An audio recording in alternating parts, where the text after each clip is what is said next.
Hola a todos. Bien, pues hoy, como lo dice el título, voy a hablar sobre Liu Sibaya, la famosa politóloga rusa que nos regala de tanto en tanto, bueno, tanto en tanto no, cada día en su canal nos regala análisis sobre la guerra de Rusia-Ucrania y de tanto en tanto va haciendo análisis también sobre otros asuntos, ¿no? Y a mí lo que me sacó un poco de mis casillas y lo que me dio bastante rabia es cuando hizo un análisis de los disturbios de Francia, de lo que ha ocurrido en Francia después de que el policía haya, se puede decir, asesinado al famoso Naël, el chico joven este de Bonlieu, que no parándose, no haciendo, digamos, no obedeciendo al orden de apearse del coche, al final fue tiroteado por el policía. Evidentemente antes hubo una persecución bastante bestia durante mucho tiempo, que es lo que todos los medios de comunicación ocultan, no sé por qué. Y que el chico era la quinta vez que ante un alto de un policía pues no obedecía tampoco al alto, ¿no? Son detalles que no le quitan importancia al asesinato, pero evidentemente son atenuantes, ¿no? A partir del minuto 5 del vídeo que dedica a esto, si entráis en el canal de Liu Sibaya, veréis que hace unos 5 o 6 días, recorréis un poquito para atrás en el tiempo y veréis que dedica un vídeo de 17 minutos a los disturbios de Francia, ¿no? Y ahí se le ven todas las costuras. Se le ven todas las costuras porque ella va siempre de que defiende a Rusia, no se esconde que defiende a Rusia, lo dice descaradamente, evidentemente, que defiende al régimen de Putin, tampoco se esconde, pero siempre pone la excusa de que lo hace no porque sea prorrusa ni pro-Putin de nacimiento, sino que ante las injusticias que se han hecho en el Donbass y para defender, digamos, a los ucranianos que sean rusófilos del Donbass y para digamos hacer justicia, ¿no? De que la prensa de Occidente, según ella, jamás hizo caso al Donbass hasta que Putin decidió anexionárselo y que realmente se están cometiendo atrocidades cada día de los ucranianos contra los rusos del Donbass. Y que ante esta injusticia ella se ha posicionado claramente ante la acción de Putin, ¿no? Que ella enmarca única y exclusivamente en el marco de defender a rusos que eran atacados en su idioma, en su cultura, por Vladimir Putin. Cuando en realidad, pues bueno, ella misma lo sabe perfectamente que esa guerra va mucho más allá de esto. Es una guerra que se enmarca en muchos sitios. Es una guerra primero de Rusia y Estados Unidos, una guerra Rusia contra el sistema, digamos, establecido del dólar. Es una guerra de Putin por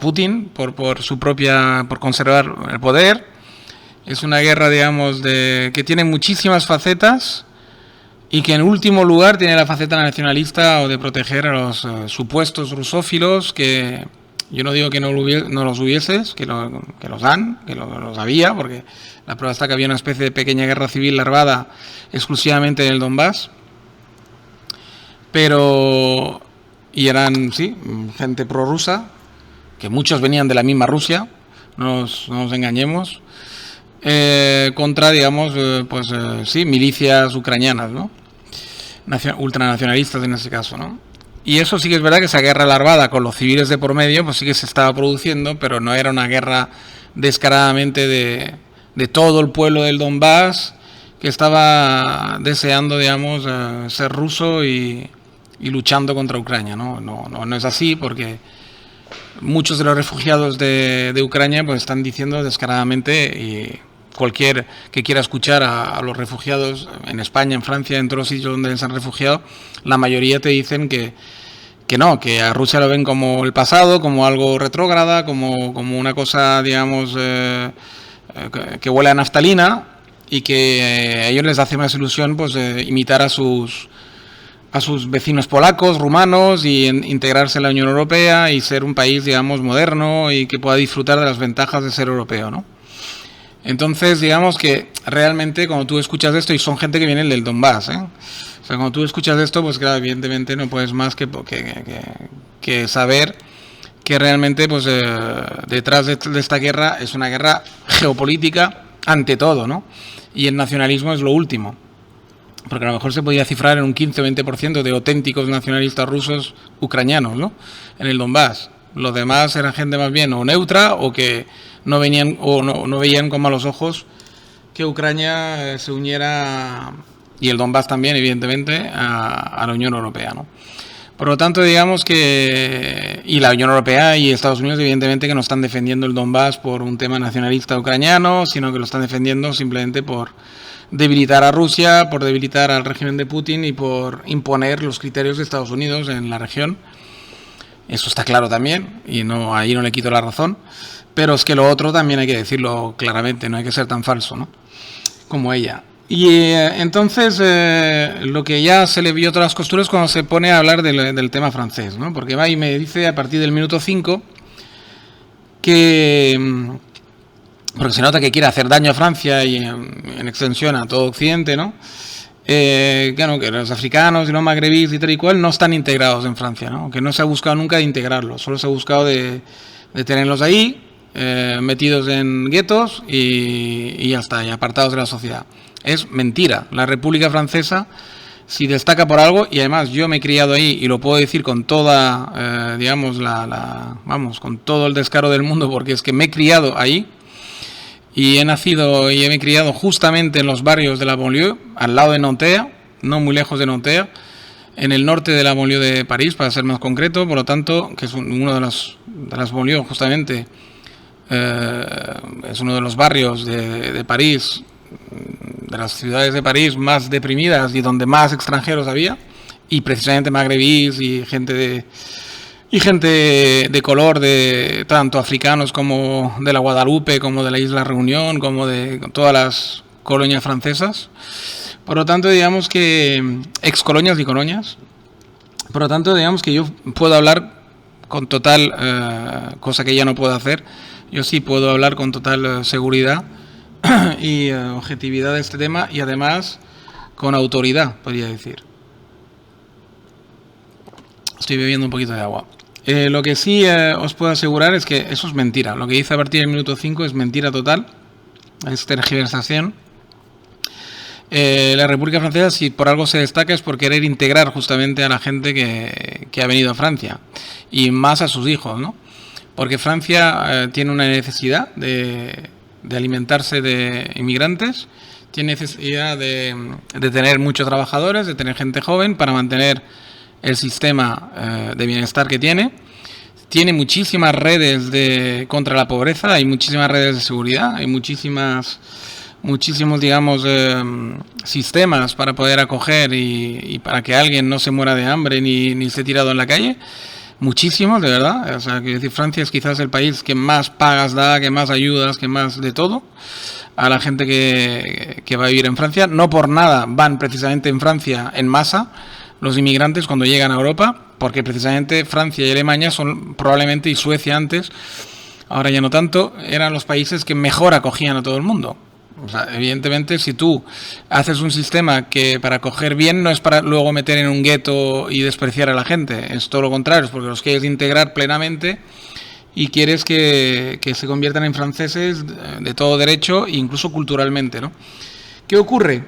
Que vienen de culturas muy diferentes, sobre todo los magrebíes y algunos africanos de la África negra, y sobre todo los que no se integran de verdad y los que jamás se integran son los que vienen con la religión musulmana. Y ya está. Es que, a ver, vamos a hablar claro. Es muy complicado integrar a un musulmán a un país. Da igual que sea Francia, Alemania, España, da igual, si lo estamos viendo en todas partes, en Italia, etcétera. ¿Por qué? Porque por encima de todo ellos juran lealtad al Islam. Ya está. O sea, quiero decir, la religión para ellos está por encima de todo. Los mentalizan así y los educan así. Está por encima de todo, está su religión, su identidad religiosa, y luego muy lejos su identidad nacional, tanto la propia como la que la cogen. Y es así. O sea, en sus casas viven esa cultura y se les impregna y se les mentaliza con esa idea. Por lo tanto, es prácticamente imposible integrar a alguien cuando ya viene con esos presupuestos. No es ni muchísimo menos porque no se lo intenta. Se intenta y mucho en Francia, justamente. En el minuto 6 dice que es un fracaso de la idea de no sé, esa palabra tan complicada. Multicultural, es un fracaso de intentar hacer un país multicultural y tal y cual. Es que es mentira también esto. Porque si hablas de Estados Unidos, vale, o de Brasil, que son proyectos multiculturales desde la génesis.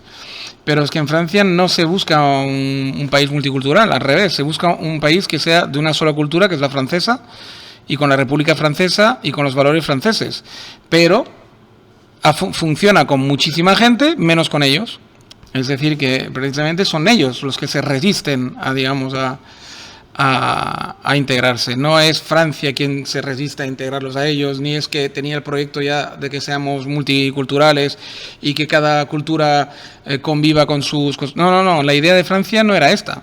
Era una idea laica y que todo el mundo se integrara ahí y que sus pequeñas creencias individuales sean privadas. Y que fuera de su ámbito privado pues fueran franceses totalmente integrados y homologados. Y se sigue luchando por eso. Minuto 7. Pone el ejemplo de Chechenia. Eso ya sí que es de risa, ¿no? O sea, pone el ejemplo de Chechenia y dice, mira cómo en Rusia sí que integramos a la gente, ¿no? Es que me dan ganas hasta de escucharlo esto, porque es que es tan de risa que... vamos a ver si lo puedo... vamos a dejarla de decírselo a ella, a ver. Imposibles de integrar, y ese modelo sí existe. Es el modelo ruso, donde la República de Chechenia a día de hoy está luchando en primera fila en la operación militar especial de Rusia, de Vladimir Putin, te dirán desde los medios occidentales, pero sea como fuere, están defendiendo su país, que es Rusia, y sí. Claro, evidentemente está omitiendo que los chechenos, antes de ser prorrusos, hubo una guerra terrible, pero terrible, donde se arrasó la capital, que creo que se llama Grozny, si no recuerdo mal, porque todo lo digo de memoria, ya sabéis que yo no tomo nunca ninguna nota, ni ninguna... Pero bueno, confío bastante en mi memoria, y creo que era Grozny, y en mi, digamos, bagaje cultural. Yo diría que era Grozny, sí. Fue arrasada, o sea, como Cartago con los romanos, o sea, como los romanos con Cartago, ¿no? No le pusieron sal, pero les faltó poco. Y arrasaron totalmente toda resistencia, digamos, que en ese caso en Chechenia, una vez más, evidentemente una resistencia islámica, pero en ese caso radical. Como ha pasado en Siria, como ha pasado en Algeria en los años 90, etcétera. Siempre que hay una guerra en esos países, normalmente está liderada por el ultra-islamismo, ¿no? El islamismo ultra o radical. Y Rusia, pues para acabar con ellos, utilizaron todo lo que tenían en su alcance y arrasaron Chechenia, la arrasaron. Y se quedaron solo con la gente que juró lealtad a Rusia. Así cualquiera, ¿no? O sea, quiero decir, claro, si arrasas a tu enemigo de forma total, evidentemente que los que te quedan pues son los que están o los que te temen, o los que son pro tuyos, ¿no? Los que has logrado comprar de una forma o de otra su lealtad. Y por lo tanto, digamos, evidentemente que ahora hay chechenos luchando para Rusia, pero es que claro, evidentemente los chechenos que no luchaban para Rusia están muertos. Así que es bastante, digamos, fácil poner un ejemplo. Eso no es un ejemplo de integración, es un ejemplo de vencer, de ganar. Es decir, que me parece muy bien, me puede parecer muy bien, no digo nada, pero no me digas una cosa por la otra. O sea, tú lo que has hecho es vencer a tu enemigo de tal forma que jamás vuelve a crecer la hierba, o sea, es decir, que se acabó para siempre, lo has decapitado, ya está, ¿no? Y así, pues, evidentemente, luego no tienes enemigo. Si en Francia se dedicaran a arrasar totalmente todos los barrios, dentro de los barrios, todos los enemigos de Francia y todos los ultra-islamistas, pues evidentemente llegaría un momento que la República se impondría y quedarían solo los que son pro-franceses y por integrarse y que no son y que no son musulmanes radicales, ¿no? Es decir, evidentemente así pues se gana, claro, evidentemente que se gana de esa manera, eso está claro, ¿no? Ahora, ¿es la forma adecuada, bonita? Pues que cada uno juzgue, ¿no? Minuto 8. ¿Qué dicen ahí? El minuto 8 dice que es por la pobreza, que es porque, claro, porque son pobres, no les dejan salir de la pobreza, otra mentira. Francia pone todos los medios a su alcance para que puedan salir del barrio, para que puedan salir de la pobreza. De hecho, los que realmente pasan de la religión musulmana y pasan del islamismo lo consiguen. Los pocos, el 15% que decide integrarse lo consigue sin ningún tipo de problema. Lo que pasa es que, una vez más, su religión, su idiosincrasia, porque se vive muy bien en el barrio, sin salir del barrio, haciendo trapicheos y claro, evidentemente hay una forma de vivir que se ha impuesto que es muy difícil de romper, porque ellos viven mucho mejor y ganan muchísimo más dinero en muchas ocasiones, hacían sus negocios entre sus países de origen y Francia, etcétera, traficando, etc., que integrándose en la vida francesa normal y haciendo un oficio normal, etcétera, etcétera, aunque sea un buen oficio. Así que otra mentira más. No se cultiva la pobreza, no se quiere la pobreza. Lo que pasa es que ellos, y además no son pobres. O sea, quiero decir, ya me gustaría ser pobre como muchos de los que están en los barrios de estos. Minuto 9. Casi ninguno se siente francés. Ahí entra en el momento estrella, porque pone un trozo de alumnos, que se nota que además es una afirmación bastante antigua, porque ya la pasa como una afirmación nueva, pero es una afirmación bastante antigua. No digo muy antigua, pero se nota que es antigua por la forma de vestir, etcétera, que tienen los alumnos en los cortes.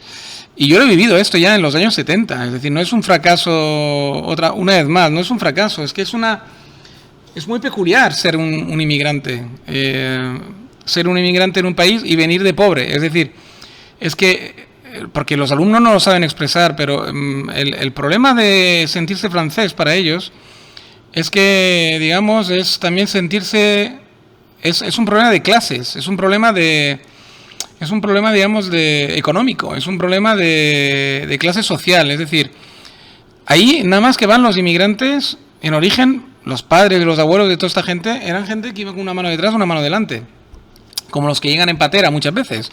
Es decir, son gente que realmente vienen de la pobreza más extrema, que venían sobre todo en los años 70 y 80, es decir, los padres de los abuelos de esa gente que ha nacido ya en Francia, que venían sin cultura, porque ahora hay más mezcla, ahora viene gente incluso con cultura, porque muchas veces para pagarse el pasaje, incluso de la patera, tienen que provenir de una cierta, digamos, familias que tienen cierto dinero, ¿no? Muchas veces, pero no siempre, digamos que ahora hay más mezcla. Pero antiguamente no, antiguamente venían los pobres de los pobres.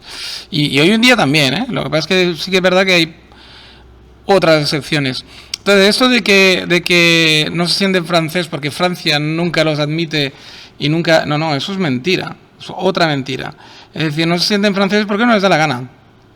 Una vez más, porque normalmente casi todos los que te dicen esto son musulmanes, casi todos.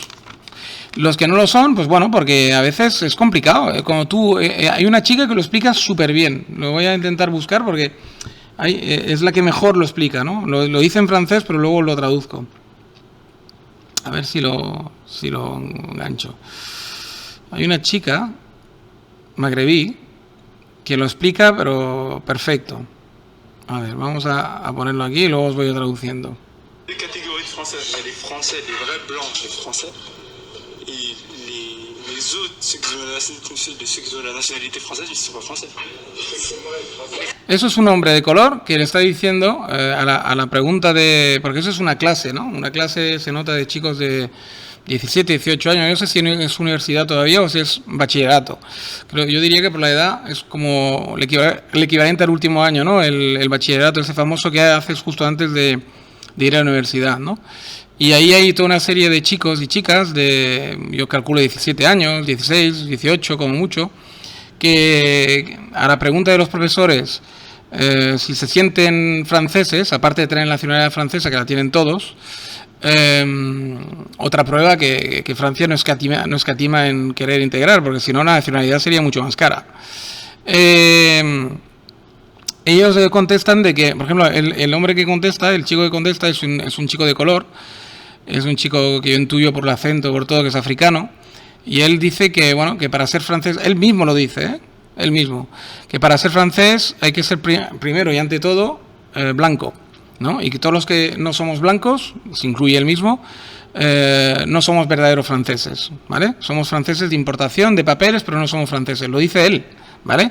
Porque en el no sentirse francés, ella lo quiere simplificar todo a un racismo, No, es mentira, es que hay un propio racismo autopercibido también muchas veces, es decir, no hay que olvidar que todos ellos se sienten como que el hombre blanco es el dominante, es el que ha dominado, el que les ha invadido, el que les ha subyugado, el que les ha colonizado, etcétera, y todo eso debe ser, en su mente, evidentemente se traduce porque el hombre blanco es superior, ¿no? Entonces, de alguna forma, incluso hay una chica que dice que ella sí que se siente francesa porque se siente blanca. Dice, aunque yo no sea blanca de piel, me siento blanca en mi cabeza. Es decir, es que son diferentes temas, ahí se mezclan muchos temas. Los negros tienen un doble problema, siempre tienen el problema de la piel, pero ellos mismos lo tienen consigo mismos muchas veces, ¿vale? Porque para un negro, y yo lo veo mucho con los sudamericanos de origen indio, para un indio también de América, para un nativo americano, peruano, boliviano, lo que sea, es muy importante verse blanco también.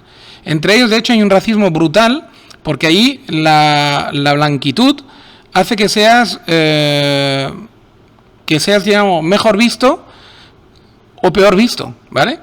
Y eso es un problema interno de ellos, es una cosa que ellos se tienen que quitar de encima. Eso no es un problema del hombre blanco, ni del blanco, es un problema interno de ellos que asocian blanco a triunfo y piel oscura a no triunfo. Que en el origen, en la génesis de este complejo tengan, evidentemente, que hay algo que les da la razón, al menos hasta ahora, pues puede ser, pero es un problema interno de ellos, que se tienen que quitar ellos de encima, ese problema, no nosotros. No podemos hacer nada hasta que no se lo quiten ellos, ¿no? Vamos a seguir. Ceux qui ont la nationalité française, mais ils sont pas français. Mais c'est qui les Français pour toi? Les Français? Ouais. Les Français, c'est les blonds aux yeux bleus, qui ont jamais rien fait, qui sont propres. Il faut d'abord indien avant d'être français. Avant d'être français. D'accord. Mais c'est pas l'un n'empêche pas l'autre.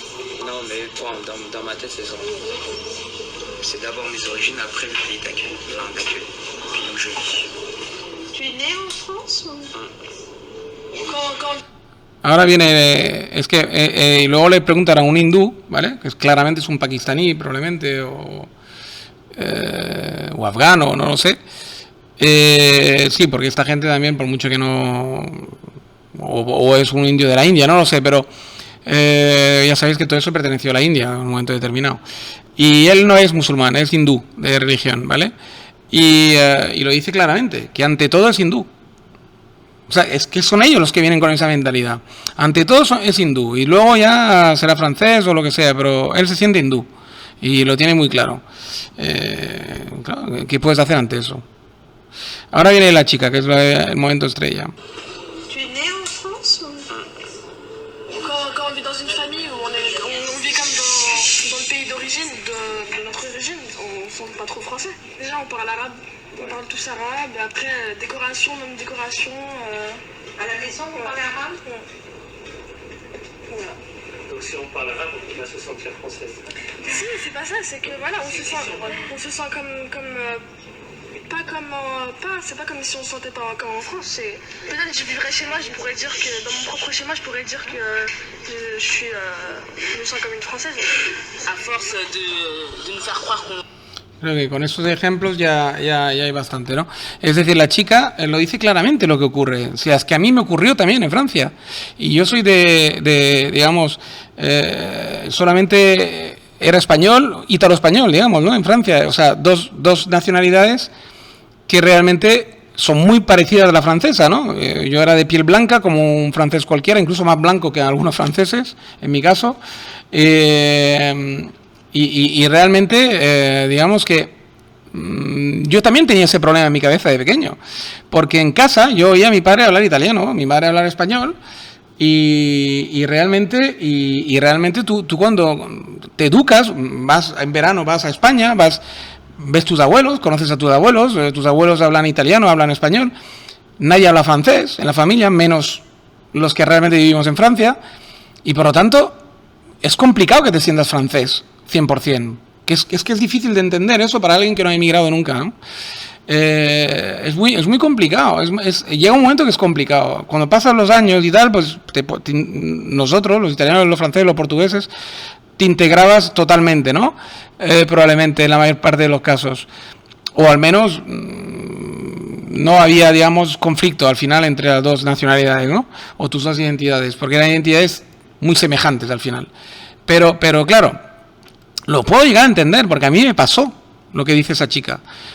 Cuando en casa, ella dice, cuando en casa solamente te hablan árabe, todo es, comes como ahí, es decir, ella me parece que se refiere a Argelia en ese caso, comes como en Argelia, hablas como en Argelia, tienes la misma religión que los argelianos, profesas la misma religión, las mismas costumbres, las mismas de estos culturales, en casa lo mamas todos los días, pues es complicado compatibilizarlo con la cultura francesa. Además ellos lo tienen doblemente complicado, porque ni su color de piel les hace franceses, su cultura tampoco, su idioma de origen tampoco, la religión tampoco.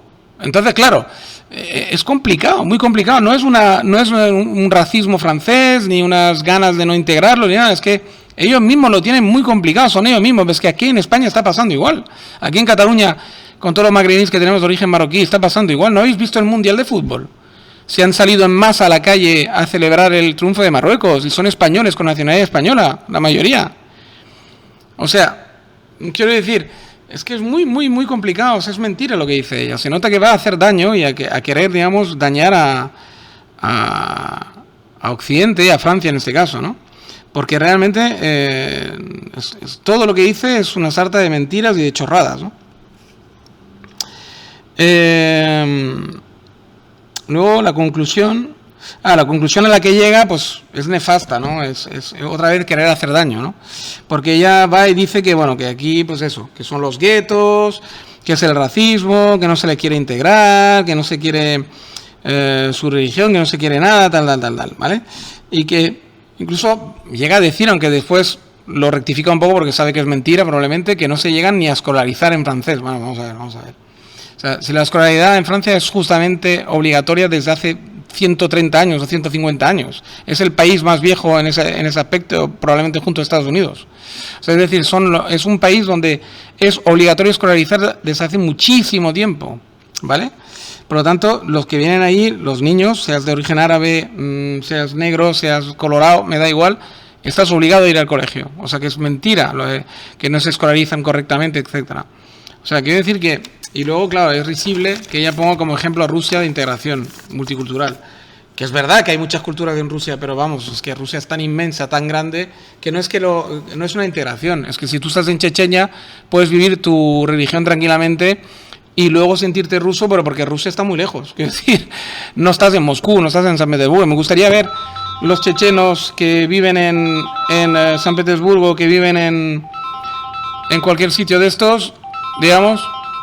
Me gustaría ver a esta gente, digamos, viviendo en Moscú o en San Petersburgo, que los debe haber, a ver si están perfectamente integrados, ¿no? Claro, evidentemente, si eres ruso de Siberia, de la profunda Siberia, y tienes rasgos asiáticos y te sientes ruso porque los rusos te están, digamos, pagando el sueldo, etcétera, y te puedes sentir ruso sin ningún tipo de conflicto porque procesas tu religión probablemente o tus creencias y encima vives en tu territorio histórico, prácticamente. Porque es que no es el caso de un algerino o de un marroquí o lo que sea, se traslada a otro país con otra cultura, con otra religión, con todo distinto. Ellos no, ellos lo que han hecho los rusos es integrar territorios a la rusidad, digamos, pero sin tener que comerse la población. Es decir, la población se queda en su sitio, si tú eres kazaco, si tú eres tal, y luego lo único, te debes a Rusia, vale, pues me debo a Rusia. Total, están acostumbrados a deberse a tiranos y a gente, digamos, por el estilo, por lo tanto... No tiene ningún mérito la integración rusa de los pueblos, o muy poco mérito, porque es realmente una integración sin integración, no sé cómo decirte. Por lo tanto, digamos que que es muy poco difícil hacer eso, ¿no? Y muy difícil hacer lo que se hace en Francia, en España, en Alemania, etcétera, ¿no? O lo que se intenta hacer. Que probablemente no se logrará, pero si no se logra es por culpa de ellos, no de nosotros. Por lo tanto, al final, no sé cómo acabará. Igual acabará mal, como ella pregoniza, y como mucha gente pregoniza, pero desde luego que no será por el esfuerzo de los franceses, españoles, italianos, etcétera. Será por el propio fracaso de ellos mismos en olvidarse una vez por todas de su religión y integrarse una vez por todas en el territorio donde están, que es el que les da de comer realmente, o los que les ayuda a darle de comer, y el que les ha dignificado y muchas veces permitido una vida mucho mejor que se hubieran quedado en su país de origen. Así que, bueno, así está el tema, lo vamos a dejar ahí por hoy. Agradecer al puñadito más de suscriptores que estáis y animaros a hacerlo los que todavía no dais el paso. Un saludo a todos y hasta la próxima. Cuidaros mucho, como digo siempre. Hasta la próxima.